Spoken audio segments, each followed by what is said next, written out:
Bien, en esta oportunidad me siento muy afortunada de tener que presentarles a una calidad de profesional que yo particularmente he admirado por mucho tiempo y me es muy grato que esta noche nos acompañe. Ella es de Miguel Hidalgo, Ciudad de México, México. Actualmente cursa una maestría en psicoterapia psicoanalítica.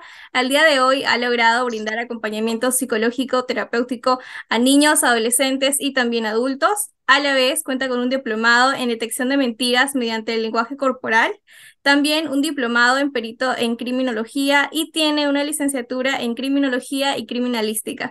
Me complace poder presentarles a todos ustedes de esta manera a la psicóloga Montserrat Fuentes.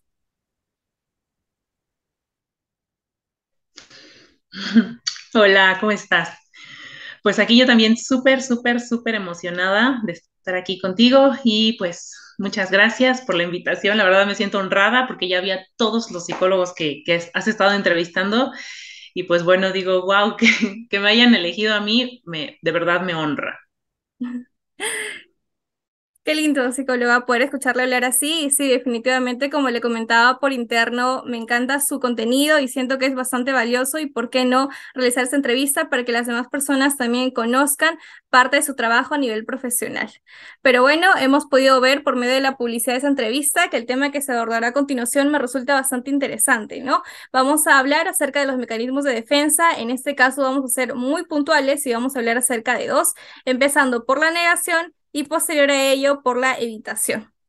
Pero bueno, yo creo de que sería también necesario que usted nos comentara precisamente como parte principal o como punto de partida exactamente qué quiere dar a entender los mecanismos de defensa, psicóloga.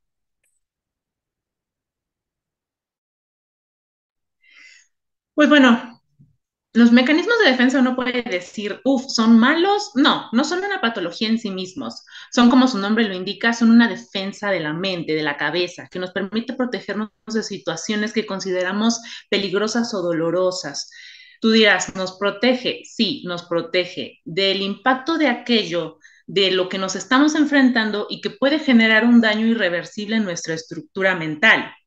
Entonces, los mecanismos de defensa no son un peligro per se. Es como si yo te dijera, la sobreproducción del jugo gástrico en el estómago produce úlceras con el paso del tiempo y entonces el ácido es malísimo y vamos a satanizar el ácido gástrico que tenemos, ¿no? Yo te diría, claro que no, porque hasta yo misma lo dije, la sobreproducción o el exceso del jugo gástrico genera estas complicaciones, ¿no? Entonces, en la mente es igual. El uso excesivo de los mecanismos de defensa, la fijación en uno de ellos o que se rigidice uno de ellos, un mecanismo en la personalidad, produce complicaciones, no solo en la mente, sino en el entorno de la persona. Entonces, los mecanismos de defensa son los medios a través de los cuales la mente se vale para deshacerse de la ansiedad. Eso es como un poquito más psicoanalítico porque, bueno, vaya, yo soy, estoy como maestrante como en psicoterapia psicoanalítica y no puedo ignorar, ¿no? La cruz de mi parroquia. Entonces, pero bueno, para otras corrientes lo consideran como medios normales de afrontamiento, para problemáticas cotidianas o los consideran también como estrategias del día a día, ¿no? Sin embargo, casi todos los enfoques coinciden en que el uso excesivo de los mecanismos de defensa se consideran una patología. Antes se creía que había mecanismos de defensa más evolucionados, otros más primitivos, y que solo los mecanismos de defensa más evolucionados eran los que te ayudaban a tener como esta estructura mental más estable y más fuerte. Ahora se sabe que todos los mecanismos de defensa juegan un papel muy importante en la mente de las personas y que no se trata de que unos sean mejores o que otros sean peores, sino más bien como de la fluidez, ¿no? Y de la variedad con la que nosotros utilizamos esos mecanismos es lo que realmente nos ayuda a tener una personalidad más estable y más sana. Entiendo. En verdad es bastante interesante lo que usted nos acaba de comentar, ¿no? En tal caso, quizás podríamos, de cierta forma, complementar en que estos mecanismos de defensa vendrían a ser estas, o de cierta manera, unas estrategias que nuestro cerebro utiliza en primera instancia de tal forma de cuidarnos para evitar ciertas situaciones dolorosas, ¿cierto? Someternos de pronto o darle cara, como podemos decir a veces, a ciertas personas incluso, ¿no? ¿Por qué no decirlo? A problemas que sabemos ya de en qué consistiría si damos ese acercamiento y preferimos alejarnos, ¿no? A veces pasa eso, creo yo. Así es, o sea, sí, vamos a decirlo como corrientes psicológicas más contemporáneas, consideran que los mecanismos de defensa son más bien como estrategias, sí, y nos ayudan muchísimo, pero insisto, es como la variedad y la fluidez de estos mecanismos la que nos permite tener una personalidad más estable. Si nos quedamos fijados en un solo mecanismo, es ahí donde hay problemas. Claro, eso también hay que destacar. Pero bueno, igual y hay que hacer hincapié en este punto de lograr así la capacidad de poder enfrentar nuestros miedos y emociones, ¿no? Dado que también eso se convierte en una gran habilidad importante del ser humano. Pero bueno, creo que ya podríamos empezar a pormenorizar cada uno de ellos, en este caso empezando por la negación. Me gustaría que usted nos comentara a detalle en qué consiste este mecanismo de defensa llamado negación. Claro que sí, mira, fíjate que la Asociación Psicológica Americana define la negación a través de su diccionario, tienen ellos un diccionario conciso de psicología y lo definen como el proceso mental inconsciente en el que aquellos pensamientos, sentimientos, deseos o sucesos negativos o que son intolerables son ignorados o excluidos de la conciencia, ya que reconocerlos genera en nosotros un monto altísimo de ansiedad. Entonces te voy a poner varios ejemplos, ¿no? Como una persona que se rehúsa a aceptar su enfermedad terminal, una persona que se rehúsa a ver su crisis financiera, una persona que se rehúsa a aceptar que tiene a lo mejor un problema de adicción o una persona que se rehúse también a aceptar que su familiar está en adicciones, ¿no? Una infidelidad de pareja. Entonces, hay una multiplicidad de ejemplos que te podría poner, pero cuando menos esos, pues, creo que están clarísimos, ¿no? Claro que sí, y es justamente importante para poder dinamizar un poco más esta entrevista, ¿no? Creo que también sería importante que nos pueda dar a conocer cuál vendrían a ser estos síntomas para poder identificar que efectivamente una persona incurre en este mecanismo de defensa llamado negación. Sí, mira, síntomas en psicología los llamaríamos como de qué forma se manifiesta, ¿no? O cómo observamos estas anomalías en la conducta y que la persona vive con mucho displacer, con mucho sufrimiento y que la verdad es que cuando uno se queda en alguno de estos mecanismos de defensa, una de las cosas que terminan pasando también es que se agota la energía psíquica. Entonces, las personas piensan que pueden vivir de los mecanismos de defensa, pero no se dan cuenta del alto coste que implica a nivel mental, físico y social. Entonces, negar la realidad, negar la realidad, las circunstancias, los problemas o las vicisitudes de la vida tiene su coste. Como el mecanismo es inconsciente, te he de decir, tiene su trampa. Porque es inconsciente. Entonces, la persona puede tardar un poco en darse cuenta de que está utilizando ese mecanismo de defensa, de que está rigidizado en ese mecanismo. Entonces, ¿quiénes son los que se dan cuenta? ¿Quiénes generalmente son los que observan a la persona negando la realidad? Son la familia, los padres, los hijos, los amigos, ¿no? La pareja, los maestros, son ellos los que generalmente hacen señalamientos como, oye, ¿te has dado cuenta de que a pesar de que tienes diabetes, prefieres tomarte 2 litros de refresco diarios y estar comiendo bollería diaria, ¿no? O te estás dando cuenta de que te estás haciendo daño, ¿no crees que deberías de acudir con un especialista, con un psicólogo, con un psiquiatra?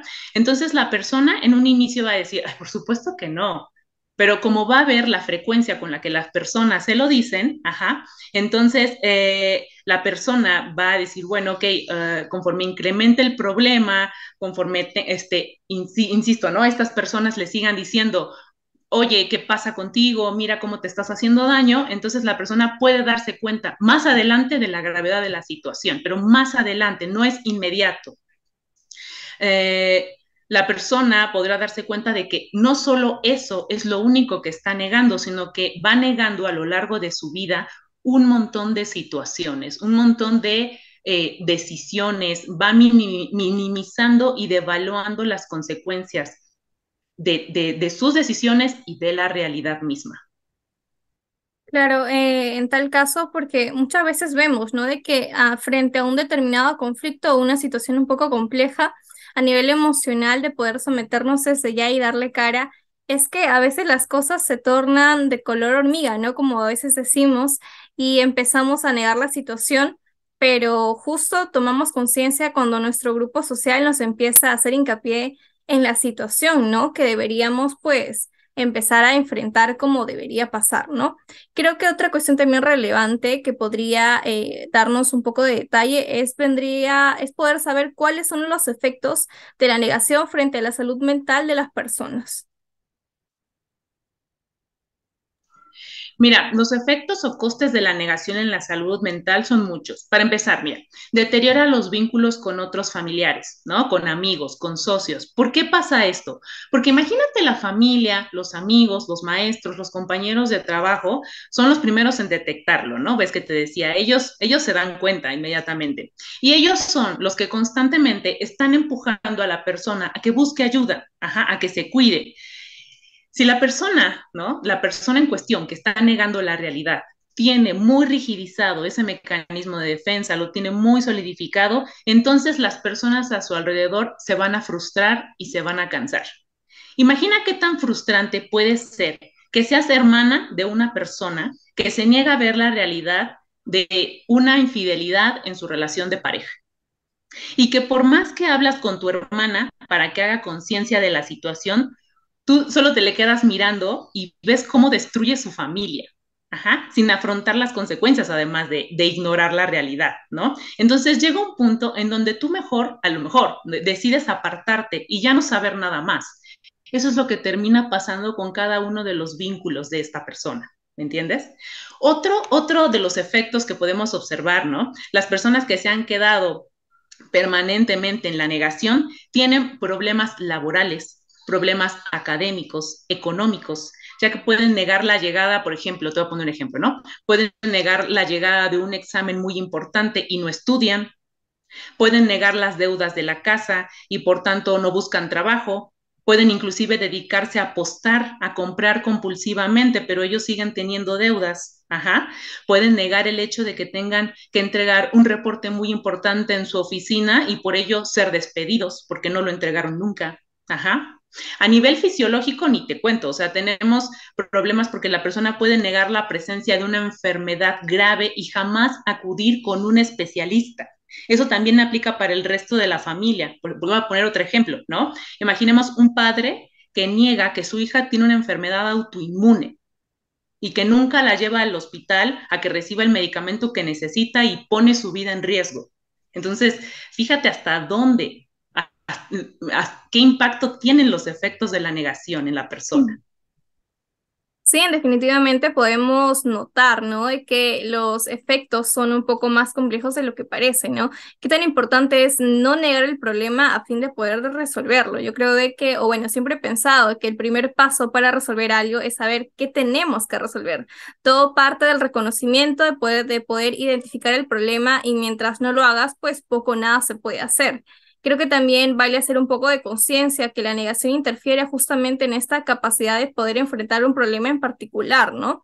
¿Qué mensaje le podría dedicar usted, psicóloga, a aquellas personas que recurren mucho a este tema de la negación en primera instancia cuando están viviendo un problema donde se torna un poco pesado el ambiente?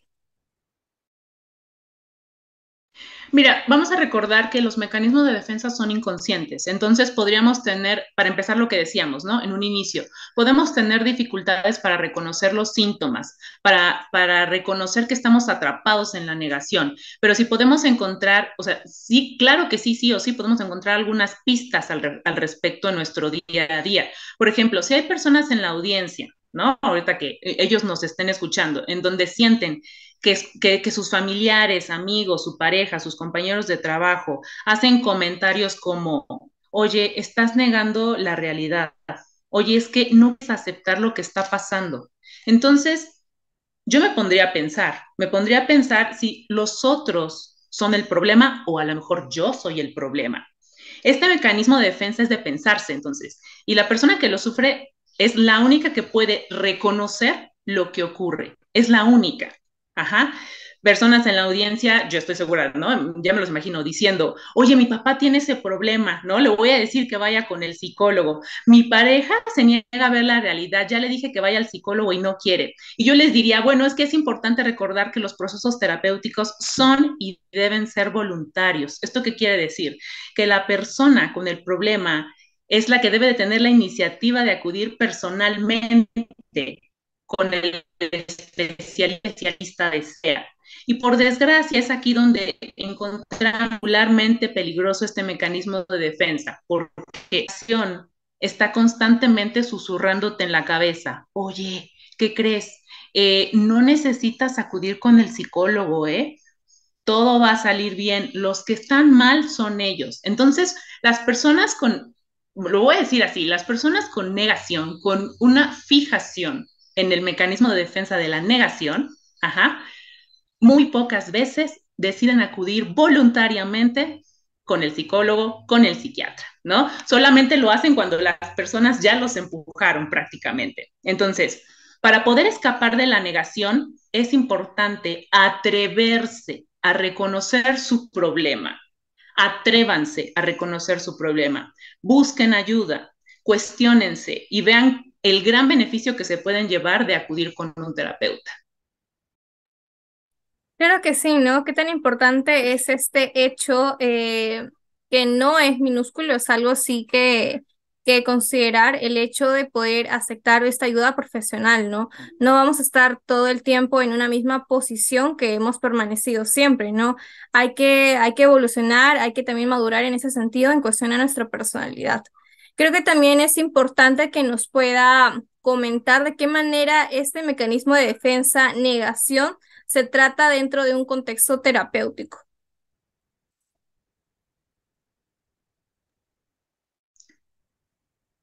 Bueno, recuerden que si la negación está muy estancada, muy rigidizada, se tiene que trabajar poco a poco, ¿no? O la persona va a terminar abandonando el proceso. Entonces, aquí depende mucho del enfoque del terapeuta. Algunos terapeutas tienen enfoques más pasivos, ¿no? Más, vamos a decirlo así, se toman su tiempo para ir trabajando la negación. Y hay otros que son más confrontativos, ¿no? Y desde la primera sesión, segunda o tercera, ya te están diciendo, estás en negación, vamos a trabajar con esto, ¿no? Entonces, uno elige generalmente con qué psicólogo o con qué psiquiatra, terapeuta uno quiere acudir, con cuál se siente uno más cómodo, ¿no? Particularmente yo lo que hago es mostrarlo por momentos, ¿no? Por ejemplo, yo si tengo aquí una persona que está enfrente de mí, que está muy rigidizada en la negación, le diría, oye, ¿te has dado cuenta de cómo niegas que tu hermano tenga un problema con el alcohol y al mismo tiempo me cuentas cómo limpiabas el garage y encontraste 15 botellas de licor? Fíjate, ¿no? O sea, ¿cómo? Me dices que él no tiene problemas de alcohol y encontraste un montón de botellas, ¿no? Qué casualidad, ¿no? Entonces, oye, fíjate que mientras ayer me decías que tu esposo es el hombre más fiel del mundo, hoy me cuentas que ya van varias veces que lo perdonas porque lo has encontrado besándose con otras chavas en fiestas, ¿no? Entonces, una vez que se les va mostrando la negación, o sea, explícita, tal cual, se habla del dolor que hay detrás de ella. Se habla de lo difícil que puede ser reconocer que tengas un hermano adicto, de lo doloroso que es darse cuenta de que tu pareja no te ama, que ya no es un caballero del que te enamoraste, que es triste y duele aceptar que tienes que ser independiente, tener tu propio trabajo, sacar buenas notas, pagar tu carrera, que es frustrante perder la salud, la juventud y que por eso se niegan las enfermedades y los medicamentos. Fíjate cómo el dolor tan grande que puede estar escondido detrás de la negación. Entonces, si las sesiones se llevan a cabo de forma constante y disciplinada, sí, sí o sí tiene que haber un beneficio a corto o largo plazo. No importa el enfoque terapéutico que el terapeuta elija, ¿no? La persona tendrá que, número uno, sincerarse consigo misma y con el terapeuta, afrontar las consecuencias de la negación, expresar su dolor, sus miedos, sus tristezas. Y otra cosa que también ayuda mucho y que son recomendaciones que yo sí doy y que son, o sea, son el refuerzo, ¿no? De todo esto que estoy diciendo, es que la persona tenga, por ejemplo, un diario de sus emociones, porque las personas que niegan no las expresan, no expresan sus emociones. Entonces, ¿qué pueden hacer? Tener un diario en el que pueden ir identificando cuáles son sus sentimientos, las emociones que van teniendo día a día, creencias limitantes, creencias negativas, ¿no? Acercarse a su red de apoyo. Inclusive en algunos países, y lo voy a mencionar para la audiencia que nos esté escuchando, existen estos grupos en donde te puedes identificar, por ejemplo, con los grupos de AA, con los grupos de NA, de Neuróticos Anónimos, en donde hay otras personas que están pasando por la misma situación en la que tú te encuentras. Entonces, son, o sea, algunas recomendaciones técnicas que me parece que sí son importantes y que pueden reforzar mucho el tratamiento. Sí, definitivamente es bastante importante tomar en consideración todo lo que usted nos acaba de sacar a colación, ¿no? A fin que la persona que ahora mismo está viendo este video, de ser el caso, se pueda sentir identificado de alguna forma y también entienda la gran importancia de por qué no considerar esta idea de ir al psicólogo, ¿no? Igual y hay que entender que el beneficio de primera instancia va a ser para ti y posteriormente o de manera paulatina, pues a todo tu red de apoyo o este círculo social en el cual tú te puedas encontrar inmerso. Creo que al mismo tiempo también al inicio de la entrevista comenzamos a mencionar, ¿no? De que el segundo mecanismo de defensa que se va a tomar en cuenta en esa entrevista va a ser también la evitación, que quizás esto por el mismo nombre nos resulte un poco más fácil de entender y es que quien no se ha topado en algún momento de la vida con una persona que quizás nosotros sí tenemos intención de resolver el asunto, pero esta persona no. ¿Por qué? Porque incurre justamente en esto de evitarnos, de evitar tener algún tipo de contacto con nosotros o simplemente de evitar tocar el tema y, como se dice, pasar página. Pero es que esto es mucho más interesante de lo que parece. Así que, por favor, psicóloga, coméntenos en qué consiste este mecanismo de defensa llamado la evitación. Mira, la evitación es un mecanismo donde la persona básicamente se aleja, evade o huye de situaciones, ambientes o personas que le provocan sentimientos de ansiedad o de dolor. Ajá. Algunos teóricos lo consideran más como una respuesta conductual desadaptativa que un mecanismo de defensa, ya que, verás, a diferencia de la negación, que justo como mencionamos es un poquito más inconsciente, algunos consideran que la evitación puede ser hasta cierto punto consciente. Ajá, o sea que uno evade conscientemente las situaciones. Y es cierto, una persona que utiliza este mecanismo puede reconocer, si tú hablas con una persona que evita, ajá, te va a poder decir, pues bueno, sí, la verdad es que yo me alejo conscientemente de situaciones que me molestan, pero no sabe por qué se aleja, no sabe por qué escapa, no sabe por qué huye, no sabe por qué le molestan, ni sabe cuáles son los sentimientos, los miedos o las ideas que hay detrás. Lo único que quiere hacer es huir y se acabó. Ajá. Entonces, otros especialistas inclusive lo consideran como una estrategia de distanciamiento. Ajá. También le consideran estrategia de afrontamiento, igual que la negación, una estrategia de distanciamiento. Pero recordemos que su fijación o el exceso del empleo de este mecanismo es lo que puede causar problemas. Digo, no por nada esta característica es como un plus sí o sí que está en los trastornos de ansiedad, que están catalogados en el DSM-5, ¿no? Como las fobias o los trastornos el trastorno de ansiedad generalizado. Inclusive está en el clúster C de los trastornos de personalidad, como el trastorno de la personalidad evitativa. Es bastante interesante lo que usted nos acaba de comentar, ¿no? Y sobre todo por qué es tan importante partir de esta definición para poder entender un poco más, es que quizás las actitudes que yo tengo se acoplan a este concepto y frente a ello, pues tomar un poco más de conciencia o alguna decisión más rígida que me permita a mí mejorar en cuestión a mi nivel emocional, ¿no? Y la manera en la cual yo podría enfrentar los conflictos en los cuales estoy ahora inmersa o posteriormente los podría tener. Creo que también es importante partir en cuestión de los efectos que tiene consigo la negación, ¿no? Sobre todo frente a la salud mental de las personas. Sí, mira, a ver, de los síntomas diría, a ver, uno se pone a pensar, ok, ¿cómo se manifiesta la evitación? ¿Cómo sabemos que está ahí en nuestras vidas? Cuando la persona evita, bueno, pues vamos a decir, o sea, sí, pero ¿qué situaciones evita? Puede evitar personas o reuniones de personas.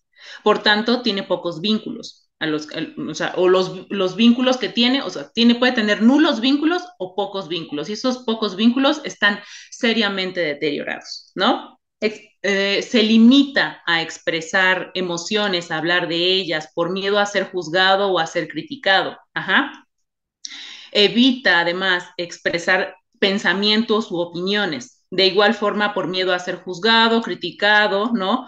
O porque generalmente termina diluyéndose en los grupos, ¿no? Porque él deja que otras personas tomen decisiones por él, ¿no? Deja que otras personas tomen la iniciativa. Entonces, posponen entregar proyectos, evitan involucrarse en proyectos, ¿no? Que son de suma importancia, pero uno diría, bueno, pero ¿por qué, no? Ellos tienen o sea, el miedo a ser juzgados es inmenso.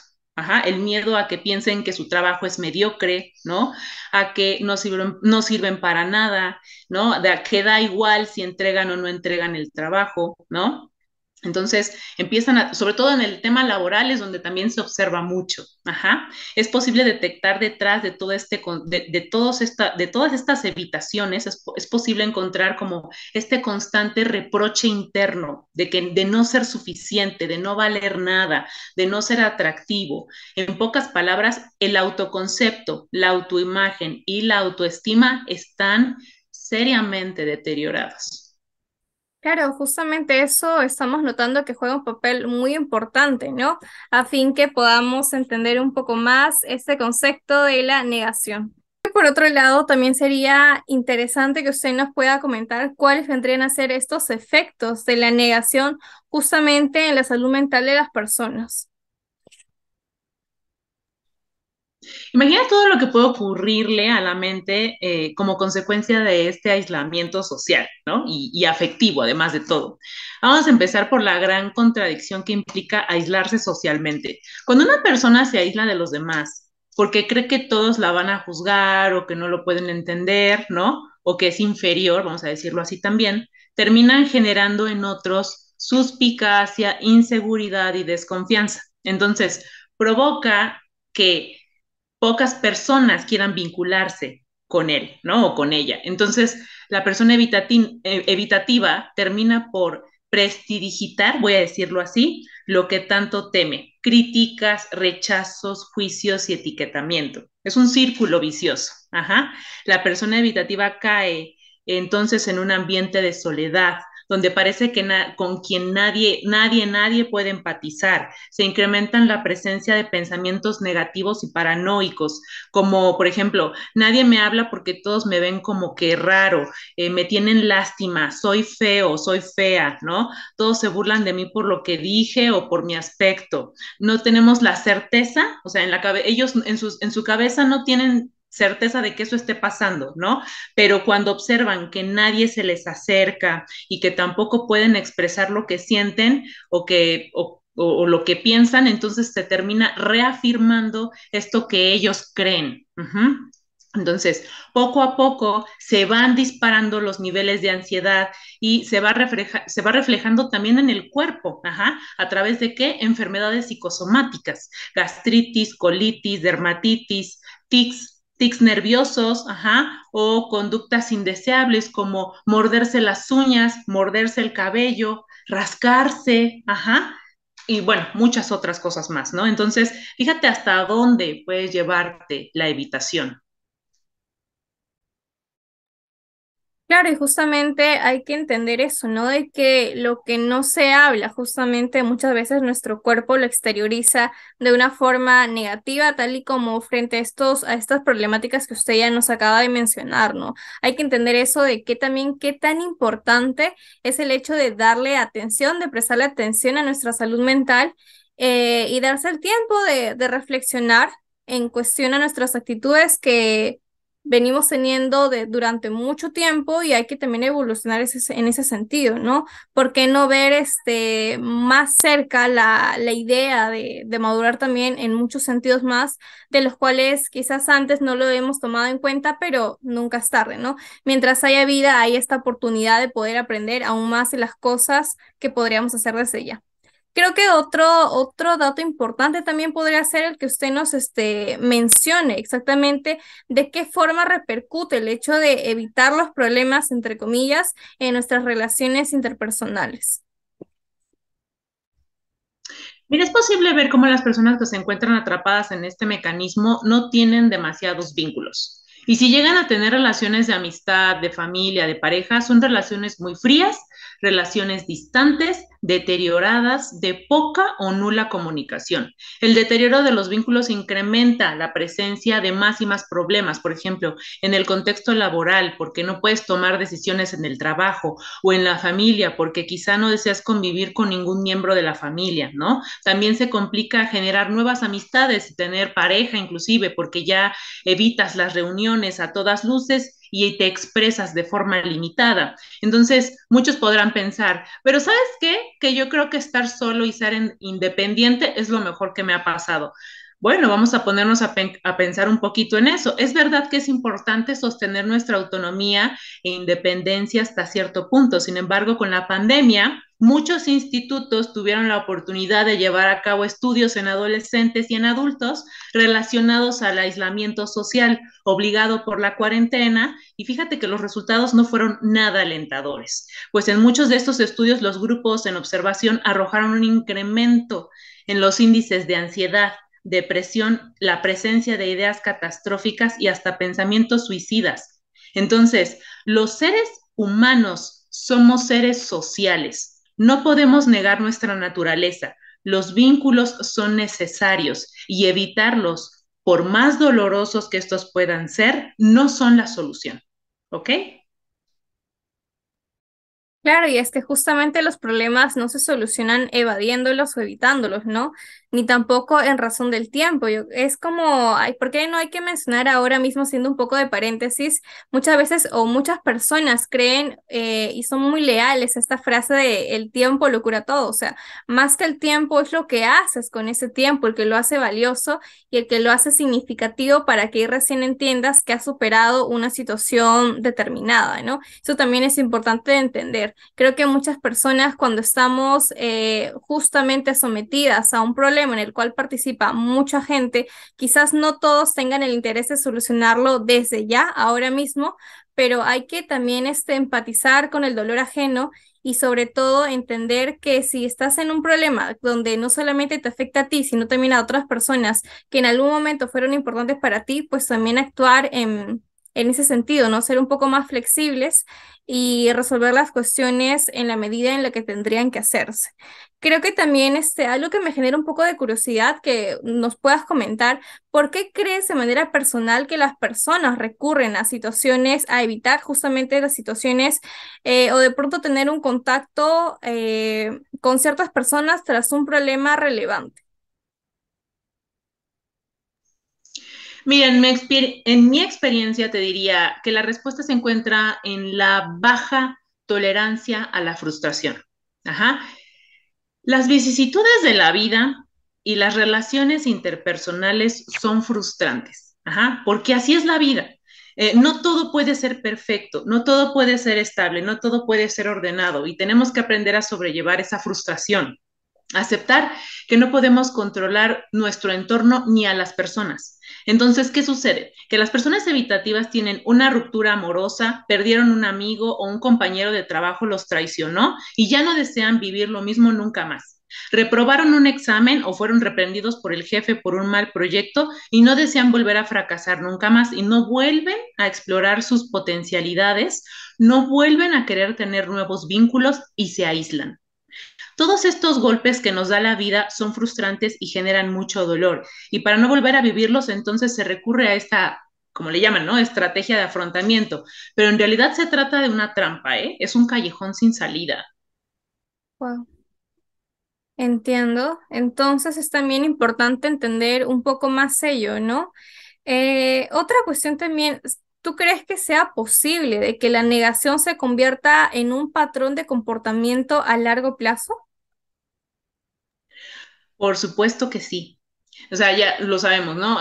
Existe como este trastorno de la personalidad por evitación, ¿no? Entonces tenemos como para empezar, ya está ahí mismo referido, pero también tenemos otra gran referencia, y tal es el caso del fenómeno social que se vive en Japón, los hikikomori, ¿no? Que son este grupo de personas que viven completamente aisladas de la sociedad, que en su momento fueron buenos estudiantes, excelentes trabajadores, con familias completamente normales, pero de pronto algo sucedió que generó un alto monto de frustración, ansiedad, inseguridad y mejor se vieron obligados a retraerse en este aislamiento y han estado viviendo así durante muchos años, generando un gran perjuicio a sus familias, a sí mismos y a sí mismos, pero así viven.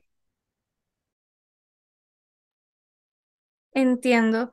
Igual y creo que así como pudimos hablar en cuestión a la habitación o a la negación, también es importante poder saber de qué manera se trata este tema de la evitación dentro de un proceso o un contexto terapéutico, ¿no? ¿Cómo actúa un psicólogo frente a un paciente que incurre mucho en esto de evitar problemas? Mira, en terapia lo que, o sea, te voy a hablar como desde mi experiencia, ¿no? En terapia lo que yo hago, por ejemplo, primero que nada es rastrear el origen del mecanismo. O sea, vemos de dónde viene, si es algo aprendido en el contexto familiar, si se debió a algún evento frustrante específico que haya ocurrido mucho tiempo atrás. Posteriormente se procede a trabajar la tolerancia a la frustración y reforzar elementos básicos de la personalidad, como autoestima, autoconcepto, autoimagen, ya que son los que generalmente encontramos muy deteriorados debido a la constante comparación y al autorreproche. Y finalmente en terapia se les muestra a las personas que tenemos que aprender de nuestros errores, que tenemos que aprender a levantarnos de los fracasos y atrevernos a ir por más y más, mejores relaciones, nuevas oportunidades de vincularnos, encontrar personas sanas y defenderlo frente a esas personas lo que somos. Claro, en verdad es bastante importante hacer reflexión justamente del último que nos acabas de comentar, ¿no? Creo que también vale la pena hacer un poco de reflexión en otro tipo de cuestiones ya un poco más generales, como es el hecho de acudir al psicólogo. Lamentablemente, en temporadas en las que estamos cursando hoy en día, aun cuando sea 2023, existe mucho estigma o sigue siendo para algunas personas muy tabú el hecho de reconocer que existe o existe en nosotros esta necesidad de tener que acudir a un psicólogo, cuando ir al psicólogo es tan normal como ir al dentista. Incluso los psicólogos van al psicólogo y no tiene absolutamente nada de malo, ¿no? ¿Qué mensaje le podrías dedicar a las personas para quizás de alguna forma hacer un poco de conciencia y ver al menos la opción o la alternativa de ir al psicólogo? Mira, existen como muchos mitos alrededor del hecho de ir con el psicólogo, ¿no? Para empezar, pues te dicen cosas como de, mira, yo no estoy loco, yo no necesito de eso, yo puedo, con mis mecanismos de defensa, yo los puedo trabajar, no necesito de nadie. Ok, perfecto, ¿no? No, recuerden, las terapias, las psicoterapias son cosas voluntarias, la persona tiene que ir de forma voluntaria, no obligada. Vamos a dejar entonces que las personas poco a poco quieran acercarse, ¿no? En segundo lugar, el tema de la parte del dinero, ¿no? Las personas dicen, es que acudir al psicólogo es muy caro, ¿no? Y en alguna otra entrevista que ya me han hecho, yo les decía, a ver, no es caro un psicólogo, uno tiene que aprender a buscar en internet un terapeuta que sea acorde a lo que yo puedo sostener, ¿no? Inclusive yo les decía, hay psicoterapias comunitarias, psicoterapias que sostienen los gobiernos, ¿no? Para que uno pueda acudir y cuidar su cabeza, ¿no? En tercer lugar, está el tema de que hay personas que tienen miedo de acercarse con un psicólogo, sienten que van a ser juzgados, que van a ser criticados. Claro. Si existe mucho miedo sobre acercarse a un terapeuta, mi recomendación es primero a lo mejor leer sobre el tema. Yo siempre los voy a invitar a que lean artículos, libros, ¿no? Revistas, páginas de internet sobre psicología y probablemente así empiecen a generar algo de curiosidad, ¿no? A mí en lo particular me encanta que las personas puedan nutrirse con otros libros o artículos para que puedan tener este acercamiento, ¿no? Estas referencias pueden ser probablemente como ese clic, ¿no? Generar curiosidad en la persona para que quiera cuidarse y no sentirse obligada en lo absoluto. Claro, porque igual hay que enfatizar esto de que uno de tantas muestras de amor propio también es el hecho de ir al psicólogo. Así que dentro de todos los mensajes que hemos pretendido traer consigo, poder transmitirte a ti que estás viendo ahora mismo esta entrevista, es poder ver la posibilidad de ir al psicólogo a fin que puedas resolver tus problemas que quizás ahora estás pasando por un mal momento o poder aconsejarle a una persona que te importa, que dices querer y poder ayudarla de esta manera, ¿no? Siempre se puede hacer algo o al menos poder intentarlo, que igual es algo que tenemos que reconocer. Pero bueno, definitivamente esta experiencia, esta entrevista ha sido muy enriquecedora, muy fructífera. Tan solo el hecho de poder conocerla para mí ha sido un sueño cumplido, de verdad, lograr esta interacción tan maravillosa con una calidad de profesional como es usted. En algún momento de manera interna hemos hablado también acerca de unas cuestiones también un poco más personales, así que me resulta inevitable, ¿por qué no invitarla a conocer el Perú en algún momento oportuno que usted considere, quizás para todo su público, para todos sus seguidores peruanos, que nos pueda ofrecer algún tipo de taller, algún tipo de curso? Yo creo que sería muy interesante verla por acá. ¿Por qué no?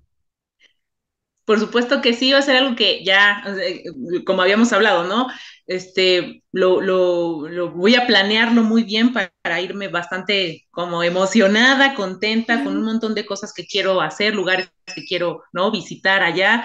Y pues porque también con abrirse, tener la oportunidad de estar en contacto con otras culturas, con otras formas de pensamiento, inclusive, también ayuda a la mente. Por supuesto que sí. Sí, definitivamente. Y poder también lograr otro tipo de interacción quizás, pero de una manera un poco más directa, ¿no? Pero bueno, creo que también sería importante como parte final que nos compartiera sus redes sociales a fin que la persona que ahora mismo está viendo esa entrevista la pueda ubicar con mayor facilidad y sepa el contenido tan significativo que usted fomenta. Por supuesto que sí, pues en mis redes sociales, en casi todas, ¿no? En TikTok, Instagram y Facebook me van a encontrar como un terapeuta a tu alcance. Y bueno, ahí también encontrarán un link de una página web en donde pueden encontrar además otros datos de contacto en caso de que quieran tener alguna sesión conmigo. Pero bueno, en tal caso hay que considerar todo esto, lo que hemos hablado y al mismo tiempo las redes sociales de la psicóloga Montserrat Fuentes para poder darle continuidad a tantos temas importantes en virtud de la salud mental. Así que nada, de esta manera nos despedimos hasta una nueva oportunidad.